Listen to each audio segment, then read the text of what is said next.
کبھی بھی اللہ نے نہیں کہا ہے کہ اے سی والی قالین والی یا سنگ مرمر کی مسجد ہو تو تبھی نمازیں قبول ہوں گی۔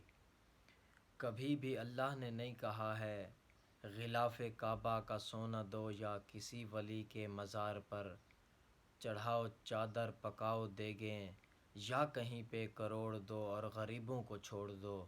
کبھی بھی اللہ نے نہیں کہا ہے۔ کبھی بھی اللہ نے نہیں کہا ہے قریب مسجد کے رہنے والا غریب طبقہ مزدوری کر کے جب واپس آئے انہیں رات ساری جگائے رکھو، سپیکروں پہ تفرقے والے بیان کر کے جہان سر پہ اٹھائے رکھو۔ کبھی بھی اللہ نے نہیں کہا ہے، مگر یہاں کا نظام الٹا ہے، تمام الٹا ہے۔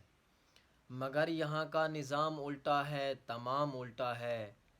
اگر غریب کی بیٹی کے ساتھ زیادتی ہو یا غریب کا حق کوئی کھائے، اگر پڑوسی ہے بھوکا سوتا تو سوتا رہے، ہمارا کیا ہے؟ یہاں کے حاجی نمازی سارے ہمیں فقط ہیں یہی بتاتے کہ ہر کوئی اپنا خیال رکھے، خدا کی مخلوق خدا کے ذمہ، خدا کی مخلوق کو چھوڑے رکھو، بس مسجدوں کو ہی جوڑے رکھو۔ مگر ان حاجی نمازیوں کو میں بس اتنا ہی کہوں گا کہ میرے اللہ نے نہیں کہا ہے غریب لوگوں کو چھوڑ کر تم مسجدوں کو ہی جوڑے رکھو۔ کبھی بھی اللہ نے نہیں کہا ہے، کبھی بھی اللہ نے نہیں کہا ہے۔